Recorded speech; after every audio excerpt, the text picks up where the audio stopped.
After the zombie outbreak, my childhood best friend from St. Mary's Children's Home sacrificed herself to save me, drawing the zombies away. Not long after I made it to the safe zone, it was overrun by a horde. As countless zombies tore into me, I suddenly woke up. I'd been reborn. This time, they'll protect her properly, with a deafening boom. The safe zone's fortified walls crumbled under an unprecedented zombie wave. What awaited us was a sea of the undead. I pulled out my machete, took a deep breath, and prepared to meet my end. Vanessa Carter, am coming to join you. I closed my eyes, ready for the bite. The next second, I woke up in a cozy bed, staring at the familiar yet unfamiliar room. I knew I'd been reborn. This was the apartment I'd rented in my past life. I grabbed my phone. August 17th, roughly a month before the outbreak. Time to prepare. I immediately dialed a number. Soon, the voice I'd been longing to hear answered.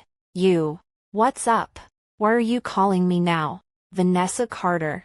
I miss you. Can you come back? I fought back tears. It was the weekend, a perfect time to talk. Half an hour later, the door opened. There she was, Vanessa Carter. Alive. Breathing, speaking. I lost it and burst into tears. We'd both grown up parentless at St. Mary's Children's Home, relying on each other. When she was bullied, I stood up for her. When zombies surrounded us, she didn't hesitate to lure them away. Vanessa frowned, wiping my tears as she stepped inside. What's wrong? Why are you crying out of nowhere? I just missed you so much, sweetheart. I forced myself to calm down. No time for tears, even though the outbreak was a month away. I had to prepare. I told Vanessa everything about the rebirth, the horrors to come. At first, she thought I was joking, but we knew each other too well. Soon, her expression turned serious. I know what you went through, but even if I had to do it all over, I'd still make the same choice. I'd still lure them away without hesitation. Her eyes burned with resolve. They'll protect you this time. All right, boss. What's the plan? She lightened the mood with a smirk. I told her to quit her job. She was a skilled surgeon, I was a tech developer. Both of us were into shooting and martial arts, so we could handle ourselves. After college, we'd rented this 2-bedroom apartment in L.A. for $200 a month, saving up for a house until the outbreak wiped everything out. Now, that money would be put to better use. We'd both graduated from top schools, studied abroad on scholarships, and worked for 2 years. Combined savings, about $200 a month, saving up for a house until the outbreak wiped everything out. Now, that money would be put to better use. We'd both graduated from top schools, studied abroad on scholarships, and worked for 2 years. Combined savings, about $800K.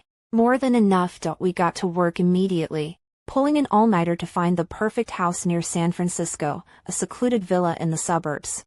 The owners, who'd built it as a vacation home, were moving overseas and sold it cheap. Perfect for us. We snapped it up for 2.6M. After tallying orphans, 2.6M. After tallying our funds, 5.68M total. We had 3.08M left. No time to penny pinch. We went all in day 29 before outbreak. The 2-story villa had a loft, a garden, and a pool. I dropped 500 bulletproof windows, a reinforced door, and a massive perimeter wall. The contractor Sasamitwa women living in the suburbs just wanted extra security and in task questions, ETA. 3 days, remaining funds, 500 bulletproof windows, a reinforced door, and a massive perimeter wall. The contractor Sasamitwa women living in the suburbs just wanted extra security and in task questions, ETA. 3 days, remaining funds, 2.58M. Next. Food and supplies. In my past life, I'd seen too many people starve to death, not bitten, just unprepared. Vanessa and I had only left the safe zone because we ran out of food that afternoon. We made a shopping list so long that it covered 2 pages. First stop, the 4S dealership. We bought a Ford Raptor, durable, high ground clearance, perfect for supply runs later. Then, a hardware store for barbed wire and tools to fortify the house, remaining funds, 1.42 M. Doomsday countdown, 25 days. After days of running around, the house was finally ours and modified. The Raptor was parked outside. Now, the real shopping spree began. We ordered instant meals online, just add hot water, for fresh groceries. We hit the supermarket. COVID was still a thing. We rented 2 moving trucks and loaded 60 cases of bottled water, 12 bottles case 2 bottles per day 6 months supply, 20 bags of flour, more filling than rice, which we only grabbed 5 bags of, 20 boxes of instant noodles, 20 packs of sausages, 5 boxes of bread, 20 bags of chips, 20 pounds of potatoes, 10 pounds of sweet potatoes, 20 self-heating hot pots, 30 packs of protein bars, 20 pounds each of beef and pork, 50 frozen meals, 10 pounds of cured sausages, spices, condiments, 2 giant freezers, 4 backup. I bought fish to raise in the pool. On the way back, I spotted a seed shop and grabbed veggies, spinach, lettuce, tomatoes, easy to grow and cook. At another supermarket, we bought 100 more water cases, 3 large water tanks, for rainwater storage, and water purification tablets. Oh, and sanitary pads, enough to last till menopause. Next, the pharmacy, fever meds, painkillers, bandages, antiseptics, antibiotics, calcium tablets. Sickness could kill you faster than zombies, but with Vanessa's medical skills, I wasn't too worried, since Vanessa hated the cold. I bought 3 boxes of hand warmers, 10 generators for electricity, induction cookers, better than rice cookers post-apocalypse, and gas diesel for the car and generators, for hygiene. We stocked clothes for all seasons, especially tactical winter jackets for mobility. Weapons were tricky, strict gun control laws in California. So, we bought 2 crossbows, 2 military-grade machetes, daggers, 5 reinforced baseball bats, shovels. To stay fit, we have 3 treadmills, an elliptical machine, and dumbbells. Doomsday countdown, 16 days. Lynn Harper. Anything else? Vanessa asked, anxiety in her eyes. This was all new to her. I thought hard and decided on protective gear, especially wrist guards. If a zombie lunged, you could block with your arms without getting bitten. Doomsday countdown, 12 days. We moved into the villa, leaving the rented apartment behind. I bought 2 drones for recon, 5 walkie-talkies, cell towers would die fast, and book snacks for boredom. Doomsday countdown, 10 days. Then, disaster. The outbreak came 10 days early. We were at a mall on the LA-San Francisco border, near Union Station, sipping coffee on the 2nd floor. Suddenly, I saw them, zombies on the high-speed train. No mistake. I turned to Vanessa. It's happening. Now, let's go. Our friends looked confused until screams erupted from the station. I pulled a dagger from my bag and dragged Vanessa toward the parking garage, F2 level. The zombies hadn't spread there yet. 3 friends followed, Fiona Taylor, Ethan Lee, and Connor Smith. They'd taken taxis and begged to join us, banging on the Raptor's windows. You let us in. I didn't want to, but delaying meant more zombies. Reluctantly, I let them in. As we sped home, L.A. was already overrun. San Francisco would fall soon. At the villa, Fiona eyed our setup. Did you know this would happen? No point hiding it. I've lived through this before. Their jaws dropped. Fiona nodded slowly, thoughtful. That night, I took first watch in the living room, machete and coffee in hand. Vanessa and Ethan slept downstairs. Fiona and Connor were upstairs, but Fiona sneaks into Connor's room. Shed always envied Vanessa, her looks, her popularity, her success, and Connor had confessed to Vanessa and been rejected. "Don't you have any ideas?" Fiona whispered, wearing only a sheer nightgown. "What ideas?" Connor stared, his throat bobbing. "Soon. They were tangled together after everything." Fiona Taylor curled up in Connor Smith's arms and cooed, "Nuokun Gidge. Now I'm yours. Want to hear what I think?" Connor felt his body go weak at her flirtatious tone and immediately agreed. "Listen," Fiona said animatedly. "Lynn Harper is a reincarnator who prepared this house with all these supplies. But there's 5 of us now. She only stocked enough for herself and Vanessa Carter. Soon, we'll have to scavenge outside. And what if we get killed by zombies?"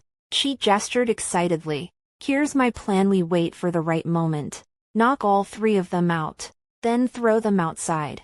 I've checked this place. It's super secure with a vegetable garden and fish pond. Just the 2 of us could hold out until rescue comes." Connor lets Fiona manipulate him like a puppet, though part of him recognizes her logic. Besides, having this woman who doted on him made everyone else feel like obstacles. Zombie outbreak day 2. Vanessa Carter and Ethan Lee woke early. While Fiona and Connor slept in after their passionate night, I reminded Vanessa to monitor the security feeds closely and not let anyone in. "We're safe here. Wake me if anything seems off." She'd barely slept, still shaken from our recent reunion. 6:45 a.m. I slept until noon, when the upstairs couple finally emerged. Lunch was noodles with 1 ham and egg per person. The first day passed smoothly with no incidents. Being in the suburbs kept us safe from the initial zombie waves. Yeah. How many supplies do we have?" Fiona tried bonding with me. We weren't close in college, so her question immediately put me on guard. "Why?" "Just curious." "Yeah, right." Like telling her would solve anything. "Not much," I replied flatly. Fiona just smiled and exchanged a look with Connor that I missed. I taught everyone zombie neutralization techniques and survival skills. By dinner time, I had pan-fried some beef from the freezer. We didn't use the vent hood to avoid attracting zombies. Leaving the house smoky after eating, I announced, "I'll use the elliptical. The 4 of you pair up on treadmills, minimum level 6 for 30 minutes each." In the apocalypse, physical fitness meant survival when scavenging or fighting. Earlier, I taught them that only decapitation or brain destruction kills zombies permanently. Tonight's watch rotation involved the less experienced members pairing up. "Connor and I will take first watch," Fiona volunteered. "You all rest. We'll wake you if needed." I nodded without suspicion. After washing up, we turned in early for tomorrow's shift. Zombie roars echoed from the city as I fell asleep. Fiona wrapped her arms around Connor's neck, whispering, "Nuokun Gidge. When should we act?" Lynn made it clear that supplies are limited. "We should move soon." "I agree," Connor said, gripping her slender waist, "before they consume more resources." Zombie outbreak day 3. We survived another night in the villa. The city was now overrun, with only scattered survivors remaining, none lasting long without combat skills or stockpiles. Upstairs, I carefully opened the blackout curtains and set up binoculars. A few zombies already lurked near the house. Wait, I rubbed my eyes and looked again. Ethan Lee, outside, turned into a zombie. I rushed downstairs to alert everyone. After inspecting the perimeter with my machete, confusion set in. The high walls were intact with no breaches. How did he turn without even screaming? That night, during my watch with Vanessa, I kept reassuring her. Ethan's mysterious death had drawn more zombies, but my pre-apocalypse prison-grade walls held firm. Zombie outbreak day 4 evening. About 50 zombies now gathered outside, but no immediate threat. Connor and Fiona announced that they are officially dating. We weren't surprised this new couple wouldn't protect each other when survival was at stake. In bed, I puzzled over Ethan's death until realization struck. Head trauma. Someone must have bludgeoned him before dumping him outside. Where zombies finished the job, Vanessa was innocent, leaving only Fiona and Connor. Connor didn't seem the type, though. Click. My door opened as I drowsed. Connor entered, raising a vase to smash my skull. I rolled aside as it thudded into the mattress. As I kicked him away, I heard Vanessa screaming next door. Fury ignited me. I burst in to see Fiona strangling Vanessa on the bed. A kick to her ribs sent her writhing in pain. When Connor appeared, Fiona theatrically cried, "Nuo kun gidge. This bitch hit me. Let's throw these disgusting dykes out already." Vanessa gasped for air, weakened from the assault. "Damn it!" I cursed as Connor lunged. Shoving him aside created an opening for Fiona to drag Vanessa toward the back exit, a small service door she'd somehow discovered. I smashed Fiona's head against the wall and hurled her outside. Her shrieks drew zombies as Connor charged again. Vanessa found the strength to scramble inside and slam the door when Connor tried tackling us. I yanked the door open, sending him sprawling outside. The couple immediately began ramming the door as zombies closed in. "Open up, you sluts," Connor roared. "You disgusting lesbians deserve to die." Fiona screamed. The commotion attracted more zombies. We barely got the door locked before the horde descended on the traitors.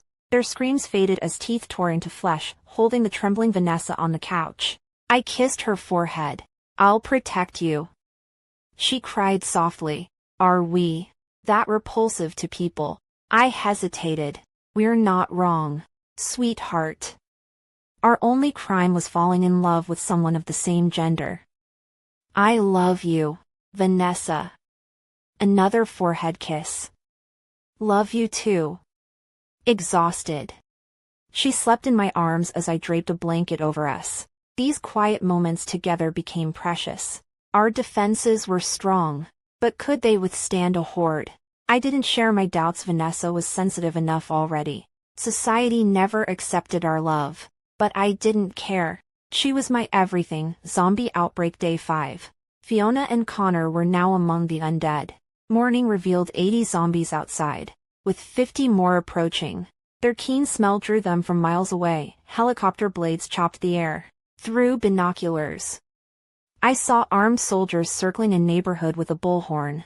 "Survivors, remain indoors. Authorities are containing the outbreak. Supplies are at the community center." The gesture felt meaningless. Reaching those supplies meant navigating zombie hordes. The following months passed peacefully, though more zombies gathered outside our walls. By October, unseasonable cold forced us to bundle up. Our supplies dwindled but remained sufficient. Then came the thunderous collapse of distant buildings, my worst fear. A horde, the massive zombie wave moved like a crashing tide, toppling structures in its path. Vanessa had fallen asleep during watch, missing the approaching danger. My survival instincts woke me to the growing moans. Scooping up Vanessa, I rushed upstairs as she sleepily apologized. "Shoo, it's okay," I whispered, kissing her tears away. As the horde hit our walls, she buried her face in my chest. "I've got you," I murmured against her lips. "Even in death." Her quiet sobs reminded me of our childhood, how this girl I once comforted became my entire world. I love her. I closed my eyes and breathed in her natural scent. Her hair slipped through my fingers, leaving behind a faint trace of fragrance. I wanted to memorize her, because maybe we wouldn't be conscious much longer. Maybe being together now meant forever saying goodbye. Outside, something heavy slammed into the wall, followed by the sound of crumbling concrete. I opened my eyes and glanced over. I cried. The horde wasn't the biggest, but it wasn't small either. They'd broken through a section of the wall, and about 20 or 30 zombies had gotten in. I patted Vanessa Carter. "Hey, we're alive. We're still alive." She was still crying, but not like before. Now, there was a hint of a smile mixed in. Eventually, her sobs quieted, and she fell asleep. I did, too. Just like that, we slept in each other's arms when I woke up. I calmed Vanessa down. Because of the horde, there were zombies in the yard. I grabbed my bow and decided to pick some off from the upstairs window first, then finish the rest with my machete once I went outside. Less risk that way. She was still asleep, so I left a note under the door, just in case. If I got infected out there, I wanted her to keep living. I stood on the second floor. Breathe in. Aim. Release. Perfect shot. A clean kill. 10 out of 10. Breathe. Aim. Release. Breathe. Aim. Release. After taking down about 10, I headed downstairs. The reason I didn't shoot them all from above. I didn't want survivors in the apartment buildings to see me. The horde had flattened all the trees on the hill, so if anyone in San Francisco looked this way, they'd have a clear view. And I didn't trust some of those desperate, bold enough to try and take what we had. Whoosh, I exhaled, opened the door, and swung my machete. A zombie's head rolled. Felt good. Just like old times. I wore a mask, but I was still covered in blood, reeking, by the time I took down the last one. The garden was trampled. Ruined. Those damn things. I went back inside just as Vanessa stepped out of the room. I quickly snatched the note off the floor, thinking I could play it off. But, genius move, ID just butchered a dozen zombies. I was drenched in blood. What did you do? Vanessa froze. I didn't answer. Just guiltily looked out the window. Then, she spotted the white paper peeking through the red. She marched over and yanked it from my hand. I reached for it but stopped midair, leaving my hand hanging there. A long silence. Then, you went out there alone. Killed all of them by yourself. I peeled off my bloody outer layer, revealing clean clothes underneath. Her eyes turned red. She lunged at me, pounding her fists against my chest. You bastard. You absolute asshole. You didn't even tell me. What if something happened to you? What would I do? Huh. You'd just leave me here alone. Leave me behind. I knew she loved me, and I loved her more than she loved me, because I'd lost her once before. This time, I just wanted her to live. Was that too much to ask? Don't leave me alone. Okay. Lynn Harper. She looked up at me. Tears streaming. Don't. I can't do this by myself. She was right. When you love someone, losing them takes away the will to keep going. My resolve crumbled. I won't leave you, sweetheart. We went to bed, turned off the lights, shed the extra layers, and held each other tight, breathing each other in. Then our lips met, sharing warmth, sharing quiet desperation. The night was beautiful, a small, pink gash in the sky. I kissed it, and suddenly, clear water spilled out. Sweet. I deepened the kiss, and the gash widened. Water gushed. I panicked, tried to stop it with my hands. Then gave up and drank, bathed in it. We stayed tangled like that all night. Exhausted. We finally slept. I woke up early the next morning. Vanessa was still out. I decided to be indulgent, filled the tub, carried her in, then climbed in after her, gently washing her body. So soft. I kissed her again, leaving another mark. Her eyes fluttered open. Water droplets clung to her long lashes. Heartbreakingly beautiful. Last night, my voice was rough. Shoo. Don't. She looked down, cheeks flushing, but we were still in the middle of an apocalypse. We washed up, dressed, and ate something quick. Zombie outbreak, day N. December now. 5 months since the world ended. Out of nowhere, I spiked a fever, bad enough to knock me unconscious. Vanessa panicked at first, but her training kicked in. She gave me meds, but my temperature wouldn't drop. So, she switched methods. After 2 days and 3 nights of her watching over me, I woke up just before dawn. After a few more days of recovery, I was back on my feet. Still no military rescue, but safe zones had been established. Guess the cavalry wasn't coming this time either. I'd given away a lot of our stockpiled food to passing survivors. What was left wouldn't last 2 months. Staying here wasn't smart. I remembered where the nearest safe zone was. No time to waste.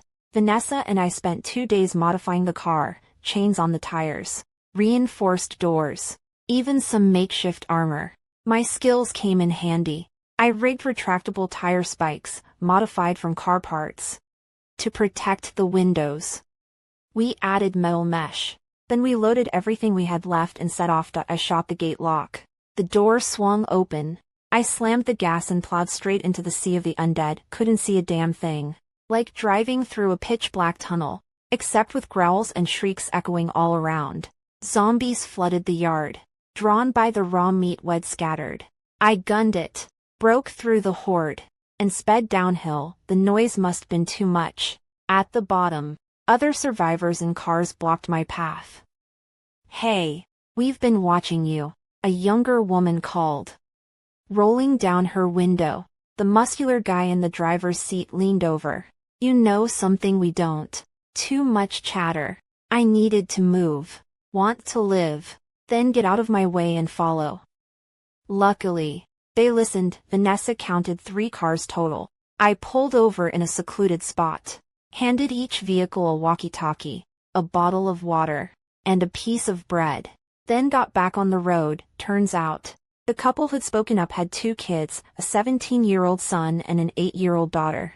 Mrs. Chin was a stay-at-home mom. Mr. Wang ran a company. They'd lucked out by being home when it all went down.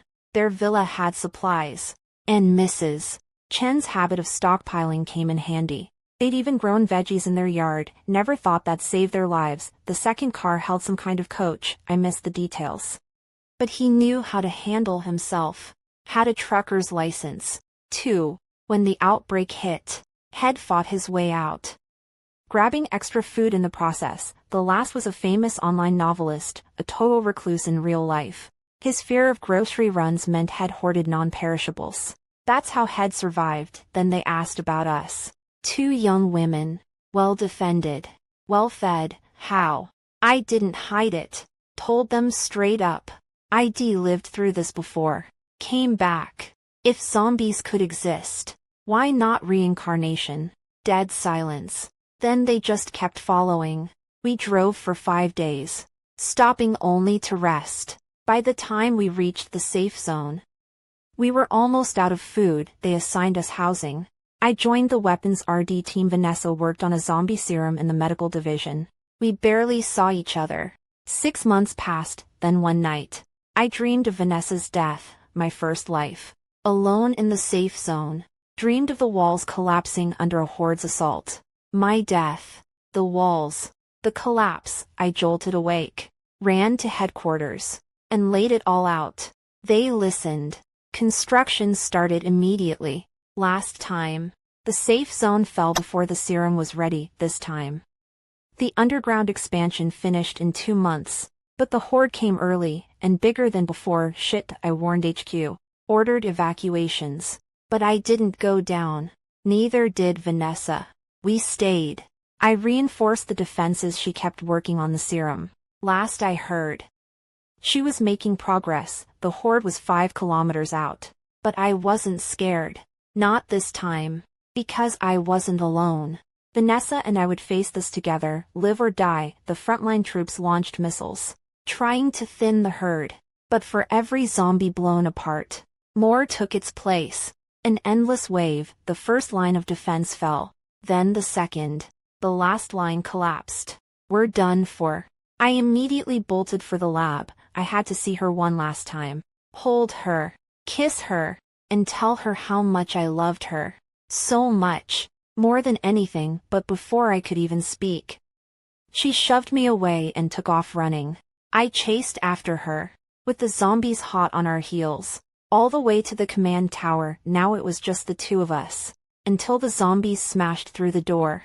I lunged forward, wrapping myself around her to shield her, but then Vanessa Carter shattered the vial in her hand, and the snarling zombies dropped to the ground in an instant.